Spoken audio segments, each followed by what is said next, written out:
श्री गणेशाय नमः। हर हर महादेव। क्रमकांड बाई विभूति नारायण पांडे शास्त्री, महामाया नगरी, अंबिकापुर, छत्तीसगढ़।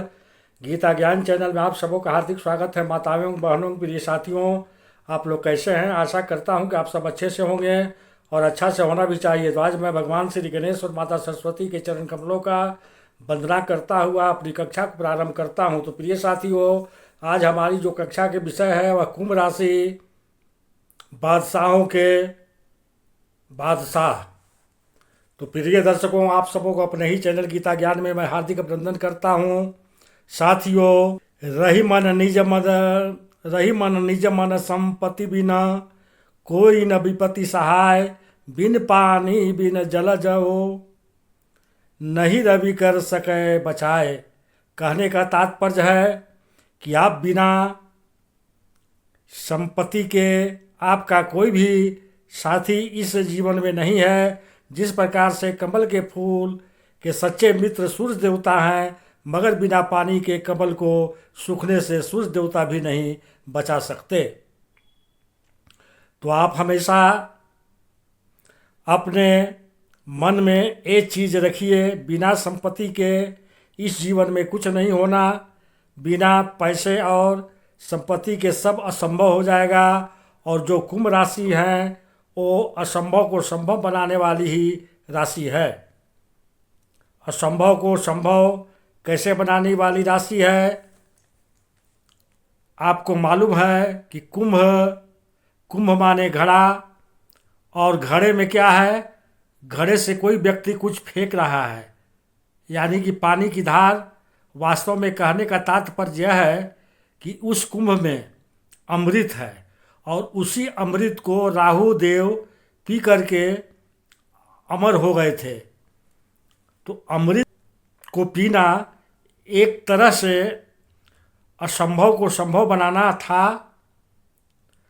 आज के युग में आप देखेंगे तो अमृत ही अमृत नहीं है, जो किसी युग में मिला करता था।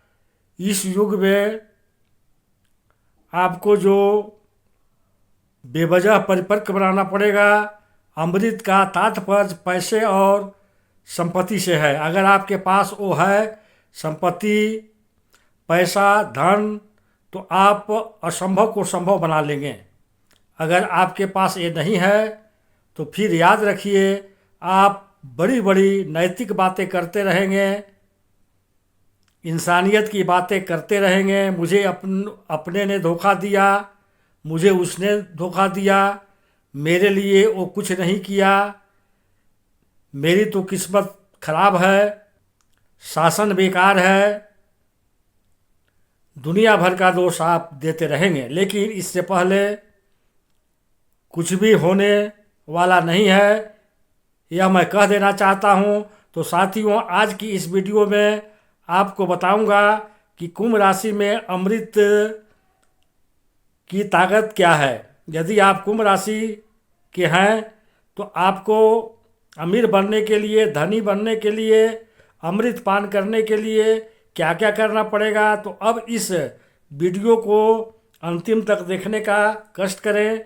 अगर आपको वीडियो पसंद आए तो उसको लाइक, शेयर, सब्सक्राइब जरूर कीजिएगा। और कुंडली से संबंधित आपका कोई भी प्रश्न हो तो 7999871010, तो इस पर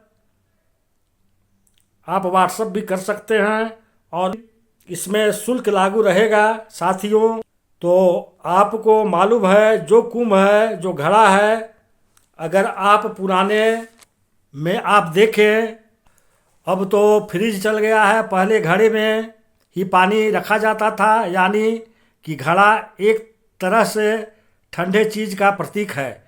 तो आप याद रखिए, जीवन में संपत्ति कौन कमाता है? जो धैर्यवान हो, गंभीर हो।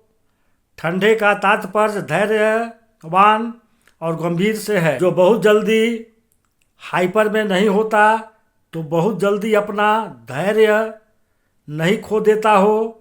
और असंभव को संभव आप कैसे बनाएंगे? असंभव को संभव वही बनाएगा ना जो अपने को जोखिम इस प्रकार से लेगा कि आप रोड पे भी आ सकते हैं। एक उदाहरण लीजिए कि राहु महाराज को अमृत पीना था। उनको यह मालूम था कि अगर भगवान विष्णु जान गए तो वो अपना सुदर्शन चक्र चला ही देंगे, मगर उनको अमृत पीना था। उन्होंने जीवन का कितना बड़ा रिस्क लिया। आप इससे ये मत समझिए कि किसने क्या चलाया। आप हमसे यह सीखने की कोशिश कीजिए। कुंभ राशि ये बताती है कि अगर लक्ष्य को पाना है तो आपको बड़े से बड़े जोखिम उठाना ही पड़ेगा। आपको बड़े से बड़े जोखिम उठाना है। कुंभ राशि का यह प्रतीक है। कुंभ राशि देखे तो मंगल और राहु के नक्षत्रों से मिल कर के बनती है। तो मंगल क्या है? मंगल का घनिष्ठा नक्षत्र है। मंगल साहस, प्रारंभ, बलवान और शक्तिशाली होने का प्रतीक है। तो आपको मालूम है कि राहु की कोई राशि नहीं होती और उसका जो नक्षत्र है शतभिषा है, जिसे शतभिषा भी कहते हैं। वह नक्षत्र जो है उसे आपके कुंभ राशि में ही आता है। आपको तो मालूम है कि राहु देव जो हैं, जिनके अपार शक्ति है, सूर्य और चंद्रमा को टक्कर कौन देता है, ग्रहण दोष कौन लगाता है? राहु देव ही लगाते हैं। राहु देव का अलावा दूसरा कोई नहीं लगाता। तो आपको इस बात को याद रखना है कि राहु देव ही आपका बेड़ा पार करेंगे। बस आपको करना क्या है? बस आप एक काम करिए, आप अपने कुंडली को खोल करके देखिए कि वास्तव में राहु देव क्या कर रहे हैं, कहाँ पर आपके कुंडली में विराजमान हैं। अगर राहु देव आपके अष्टम और द्वादश भाव में नहीं हैं और किसी भी भाव में हैं, तो मान करके चलिए कि आपको आगे बढ़ने से कोई रोक नहीं पाएगा। कुछ लोगों के 12वां भाव में भी हो सकते हैं। तो देखिए, 12वां भाव विदेश भाव है और राहु देव तो वायु तत्व माना जाता है। तो आप समझ सकते हैं कि यदि आपको सफल होना है, आपके 12वें भाव में राहु हैं, तो कुल मिलाकर के आपको विदेश की ओर जाना चाहिए। आपकी किस्मत भी खुलेगी और पैसा भी मिलेगा। लेकिन एक चीज़ हमेशा याद रखिएगा, 12वां खाना पागल खाना, जेल खाना, मदिरा खाना का भी होता है। यदि आप राहु देव के पद चिन्हों पर चलते हैं तो ही कल्याण होगा। तो प्रिय दर्शकों, अब मैं अपनी कक्षा को यहीं विराम देता हूँ। नमस्कार।